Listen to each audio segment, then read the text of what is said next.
trouvons pour ce dimanche matin pour un autre thème d'information. Alors d'abord, je présente encore une fois mes excuses pour le direct d'hier nuit. Alors pour des raisons indépendantes de ma volonté, je n'ai pas pu terminer le direct, vous l'avez sûrement remarqué, n'est-ce pas? Et très bien. Alors je vais donc me prononcer là-dessus sur le thème d'hier et aussi continuer avec donc celui d'aujourd'hui, chef comporteur guinéen, Nabil Kamara depuis Bruxelles, chef comporteur guinéen, n'est-ce pas? Très bien. Alors d'abord, avant d'attaquer ce thème, le thème donc il est question des arguments pour un véritable coup d'État militaire en Guinée. Il y en a plein, clair et net, solide, hein, n'est-ce pas? Ce sont une sorte de béton armé, s'il vous plaît, n'est-ce pas, ces arguments? Alors, j'espère que vous êtes la chef compatriote guinéen, Nabil Kamara, depuis Bruxelles. Très bien. Alors, d'abord, je vais donc me prononcer sur l'actualité, n'est-ce pas? Alors, nous apprenons que je crois que l'actualité, excusez-moi, je vais donc voir ce fait, voilà, c'est ce drame en Belgique, hein, un Guinéen alors tué par les forces de l'ordre en Belgique, hein, donc vous l'avez sûrement appris. Un Guinéen tué par, disons, la police belge. Très bien. Alors, il y a des réactions, ce qui est normal, c'est vrai, quand les forces de l'ordre tirent sur les citoyens. Alors, quelles sont les raisons que la police belge, hein, une police, disons, rationnelle, c'est vrai, alors arrive, disons, à ouvrir le feu sur un citoyen? C'est bizarre, n'est-ce pas? Alors, il faut chercher donc des raisons. Que s'est-il passé réellement? Mais en attendant, nous avons la réaction de la part, disons, de Maurice Sanda Kouyaté. Maurice Sanda Kouyaté, le ministre des Affaires étrangères. Alors, il se prononce là-dessus et demande et exige des enquêtes là-dessus. C'est bien, n'est-ce pas? C'est normal que le ministre des Affaires étrangères demande effectivement, disons, des comptes, vous comprenez, disons, au gouvernement belge, demande ou exige des enquêtes sur cette situation malheureuse. Très bien. Mais ce que nous pouvons dire, nous, Guinéens, alors nous sommes un peu étonnés que Maurice Sanda Kouyaté, ministre des Affaires étrangères, alors exige donc du gouvernement belge des explications ou des enquêtes approfondies. Nous sommes quand même étonnés parce que si Maurice Sanda parle ainsi, on pourrait dire pas parfait, mais bon voilà, c'est un monsieur qui a une certaine organisation dans sa propre maison et ce n'est pas le cas. Maurice Sanda Kouyaté en Guinée. Alors les gens sont tués par la police, n'est-ce pas? Tués. Les militaires tirent sur les citoyens désarmés et qui demandent seulement l'application de la loi, qui demandent seulement la bonne gouvernance. Ils sont tués. Il n'y a aucune enquête de la part du gouvernement. Absolument rien. Sinon, d'ailleurs, des discours de salade. Bon, écoutez, les manifestations sont interdites et si vous sortez, vous recevez des balles, vous l'avez cherché. On a entendu certains ministres le dire. Maurice Sanda Kouyaté, ça c'est dans votre pays. Vous demandez, disons, au gouvernement belge, disons, des explications. Vous exigez des enquêtes, ça c'est bien, je suis entièrement d'accord avec vous. Mais Maurice Sanda Kouyaté, dans votre maison, là-bas, les gens sont tués, il n'y a aucune enquête, absolument rien. Les gens sont kidnappés en pleine journée, nous savons tous qui, en fait, les kidnappe, mais on n'a aucune enquête, absolument rien, on n'en parle pas. Ne trouvez-vous pas cela, monsieur Maurice Sanda Kouyaté, paradoxal? C'est ridicule, c'est vrai. Dans votre propre maison, alors c'est de la saleté de début à la fin, de A à Z. Et vous demandez de la propriété ailleurs, dans d'autres pays. N'est-ce pas, ce compteur guinéen? Voilà, ça c'était entre parenthèses. Alors voilà, je reviens donc sur mon direct. D'abord celui d'hier, que je n'ai pas pu terminer, cher compteur guinéen, vous l'avez remarqué. Alors il était question de la soi-disant, disons, campagne présidentielle, n'est-ce pas, qui fait rire, qui fait sourire. Franchement, j'ai envie de rire dans l'eau. Mais quand même, c'est incroyable parce que c'est une campagne, disons, nous mettons entre guillemets, campagne, non, parce que nous ne sommes pas d'accord avec ces élections. D'abord, Mamadou Doumbouya n'est pas président, il n'y a pas de gouvernement, absolument rien. Donc, nous estimons que des gens qui sont là-bas, et en fait, ce sont des voyous qui confisquent les appareils de l'État. Très clair. Alors, tous ceux qui mettront comme acte, donc ça n'a pas de sens. Vous comprenez? Très bien. Alors, ils sont dans leur campagne présidentielle. Alors, leur candidat, on dit candidat indépendant, il n'a même pas un parti politique, je me demande, ils ont tous les moyens pour créer un parti politique, ils ne le font pas. C'est quand même incroyable. Alors, on a leur candidat indépendant, qui, effectivement, n'est pas visible dans cette campagne présidentielle. On voit plutôt ses subordonnés sur le terrain. N'est-ce pas? C'est quand même incroyable. Oui, mais les subordonnés, eux, donc, elles peuvent accepter, vous comprenez, de faire, en fait, elles font le sale boulot. n'est-ce pas, sur le terrain, elles ne se gênent pas, elles n'ont pas honte. Tout ce qu'elles cherchent, effectivement, c'est de garantir leur poste. Après, donc, la confirmation, effectivement, de Mamadou Doumbouya, il est toujours là, n'est-ce pas? Il continue toujours à confisquer. Donc, une façon voilà, de tromper l'apparence. On dit, voilà, il a été élu démocratiquement. Alors, les subordonnés sont là. En fait, elles cherchent donc, elles font tout pour garder leur poste. C'est tout. Garantir, disons, leur poche. N'est-ce pas? Très bien. Mais Mamadi Doumbouya, lui, non, on ne le voit pas. Alors, je disais hier qu'on ne peut pas le voir parce que Mamadi Doumbouya a juré, il a juré devant le peuple de Guinée. J'ai même lu en fait, je peux lire en fait le discours du président de la Cour, donc qui a fait jurer Mamadi Doumbouya. Je peux relire encore cette partie. Je cite, en jurant, c'est le président de la Cour d'appel, Cour plutôt de Cour suprême qui parle, qui a fait jurer Mamadi Doumbouya, et dit, en jurant devant le peuple de Guinée, le président de la transition prend publiquement et solennellement, en fait, la nation entière à témoin de la parole qu'il donne en son honneur à ses compatriotes de ne rien faire alors ou entreprendre qui serait de nature à contredire, contrarier ou violer la charte et les lois de l'État, ou qui entraverait le fonctionnement normal des institutions issues de la charte de la transition. Retenez bien ce point, le fonctionnement des institutions issues de la charte de la transition, n'est-ce pas? Ou encore, qui en fait menacerait l'intégrité du territoire, ou plus encore, et qui compromettrait l'indépendance, disons, nationale. Et fin de citation, c'était le discours du président de la Cour qui a fait jurer Mamadi Doumbouya. Et Mamadi Doumbouya qui répond, je cite, « En cas de parjure, que je subisse les rigueurs de la loi, je le jure. » Félicitations, Mamadi Doumbouya qui le dit. Alors, vous voyez, j'ai parlé ça hier. Alors, j'ai dit, Mamadi Doumbouya, c'est un peu difficile pour lui. Alors, il peut le faire. Il peut le faire. Nous savons que ce sont des gens qui se gênent pas. Ce sont des malhonnêtes. Il peut le faire. Mais de toute façon, c'est quand même un peu difficile. Qui va l'écouter? C'est là le problème. Il peut le faire. Mais qui va l'écouter et le croire? N'est-ce pas? Ce serait une humiliation. Alors, il ne peut pas aller, finalement, sillonner le pays à travers, disons, pour la campagne présidentielle, avec des discours, je vous promets de garantir, disons, ce qu'on appelle ici les institutions de la République. Je vous promets que la Constitution sera respectée. Vous comprenez? Il ne peut pas le faire. Il peut le faire, mais qui va le croire? Ce sera sûrement pour se faire ridiculiser. Qui va le croire? Un monsieur qui a juré devant tous les Guinéens, qui a répété par-ci, par-là, sur les antennes des télévisions nationales ou internationales, qu'il ne se présenterait pas, qu'il respecterait sa parole, n'est-ce pas? Et puis voilà, et qui va finalement sortir dans une campagne présidentielle, donc à l'apparence, pour dire, bon écoutez, je vous promets de respecter la loi. N'est-ce pas? Voilà, c'est honteux pour lui, très, très honteux, voilà. Mamadi Doumbouya, on ne le voit pas, on voit plutôt ses subordonnés, d'ailleurs, qui l'ont poussé effectivement à se présenter. Là, il n'y a aucun doute qu'ils l'ont poussé. Mamadi Doumbouya, qui sait-il, effectivement? Il ne sait absolument rien. N'est-ce pas? Très bien, chers compatriotes guinéens. Alors, comme pour enchaîner pour aujourd'hui, mon thème d'aujourd'hui, donc m'adressant au chef patron dans l'armée, c'est vrai, c'est une véritable raison pour un coup d'État militaire. Alors, ça vous choque quand je parle de coup d'État militaire, mais il le faut. Tous les coups d'État militaires ne sont pas négatifs, comme on le voit au Mali, au Niger, au Burkina Faso, et qui serait le cas, par exemple, du Bénin. Heureusement, là, ça a été avorté, mais c'est des coups d'État inutiles. Irrationnel. Alors, je parle d'un coup d'État, en fait, rationnel, utile, comme celui de Mamadi Doumbouya face à Alpha Condé. Même si, finalement, on a eu Mamadi Doumbouya qui est tombé dans la trahison.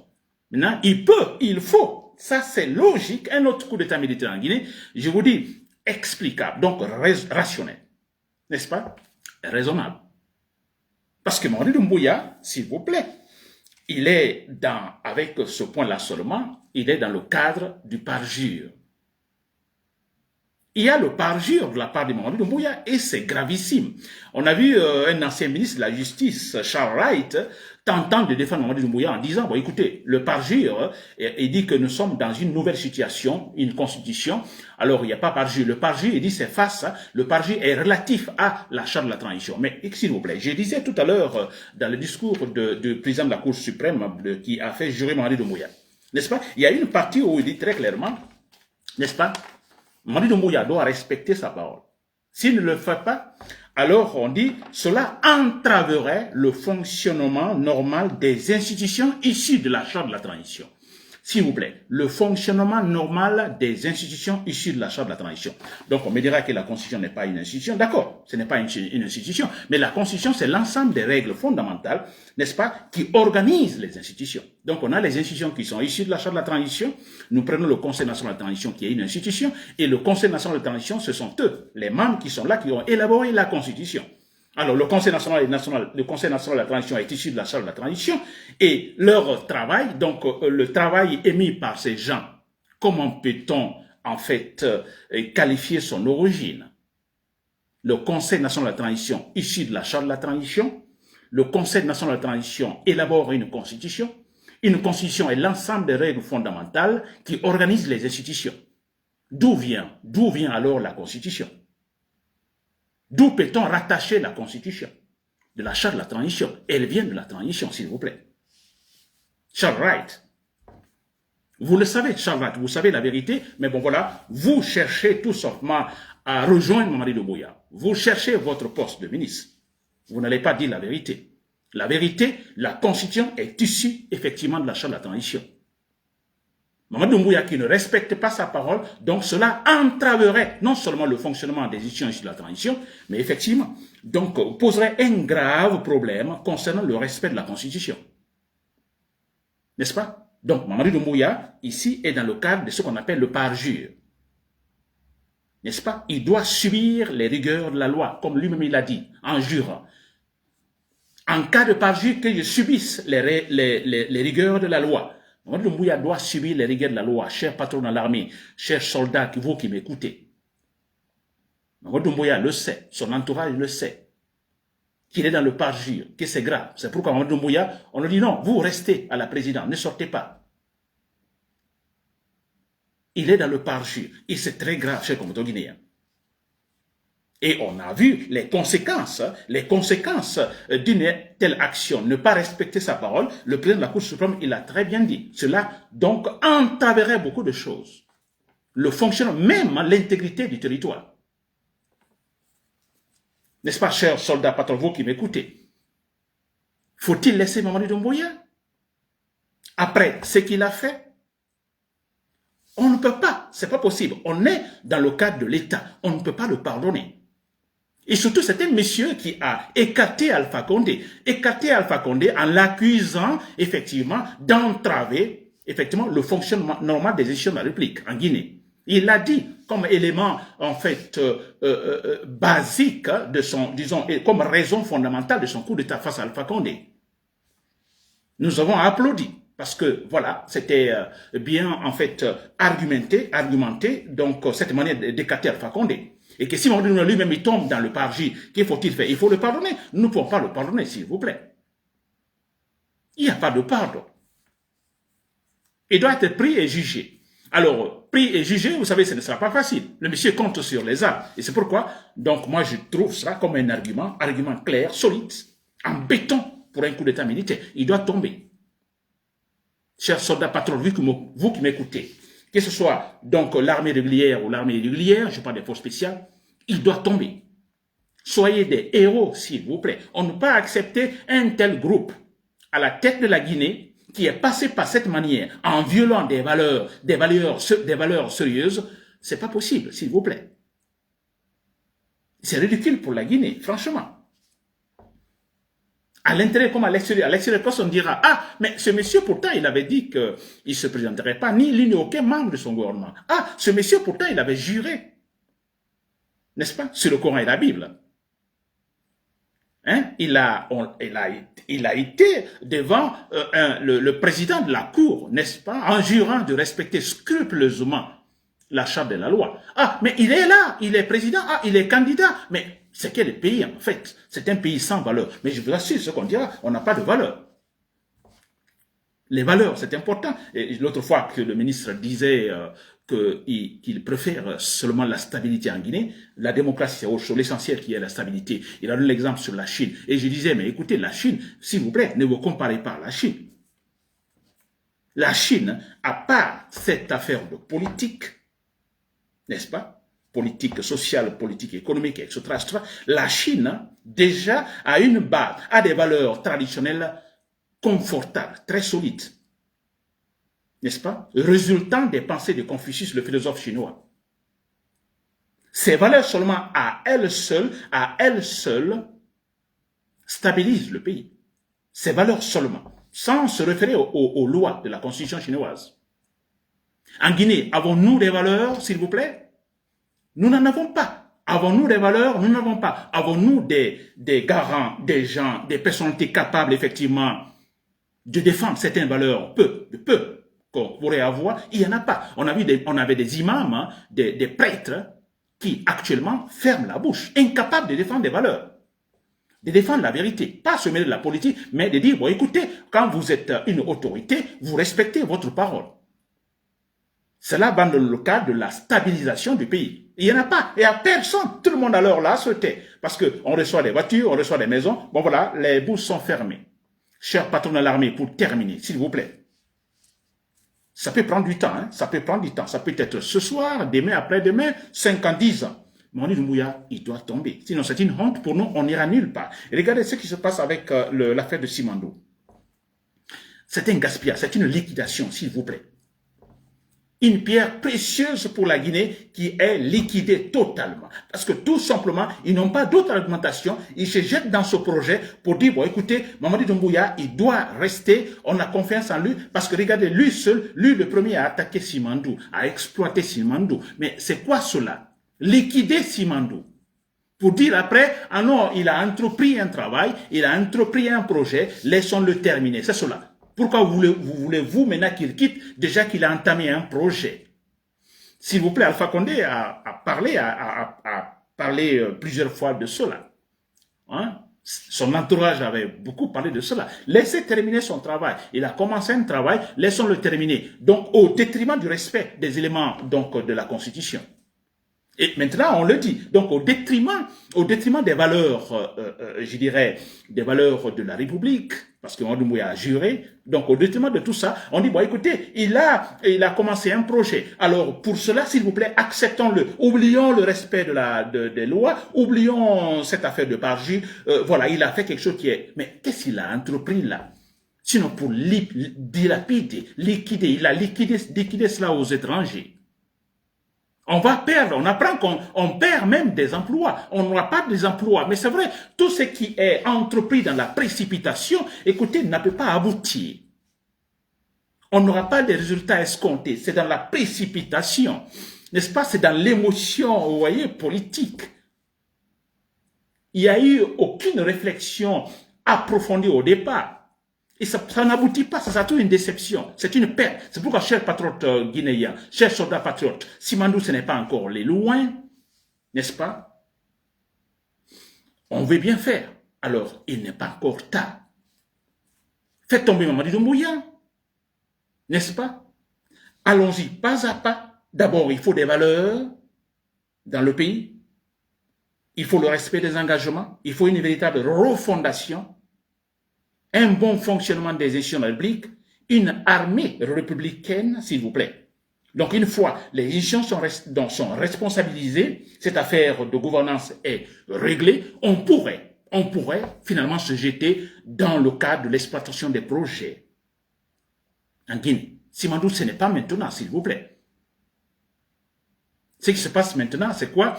Alors, acceptez Mamadi Doumbouya, et parce qu'il a commencé Simandou. Si vous l'enlevez, mais écoutez, c'est quoi cela? N'est-ce pas, chers combattants guinéens? Chers soldats patriotes, vous me suivez? Je sais que vous êtes en train de vous préparer pour la chute de Mamadi Doumbouya. Ça, il y a des éléments, des signes, donc des signaux sont là parce que certains militaires sont arrêtés. Il y a une soupçon sur certains militaires par-ci, par-là, ça c'est clair. Alors, ce qui ne nous étonne pas, mais nous le savons tous, hein, vous comprenez? La raison triomphe toujours, la mangue est mûre. Mamadi Doumbouya, il tombera, il chutera. Et quand il va chuter, il est question de le prendre. Il faut le juger, s'il vous plaît. Ils ont jugé Dadis Camara. Pourquoi? Ils l'ont jugé. Ont-ils jugé Alpha Condé? Ils ont laissé Alpha Condé partir. L'ont-ils jugé? Et parce qu'Alpha Condé est malinqué, tout simplement. Le pouvoir ethnocentriste, ça il faut le dire. Ne vous gênez pas de le dire, ne tournons pas autour de pot. Ils ont jugé Dadis Camara. Ils ont refusé la transition de Dadis Camara. N'est-ce pas? Et accepté donc celle de Mamadi Doumbouya, qui est encore pire. N'est-ce pas? Alors, s'il faut prendre, si on arrive à prendre Mamadi Doumbouya, il sera jugé. Lui et tous ses à côté, tous seront jugés. Ce sera la meilleure manière de renforcer ou de créer de véritables valeurs politiques et sociales en Guinée. Chers condominiens, c'était Nabil Kamara depuis Bruxelles. Merci pour l'écoute. Voilà. Bonne journée, Dominica.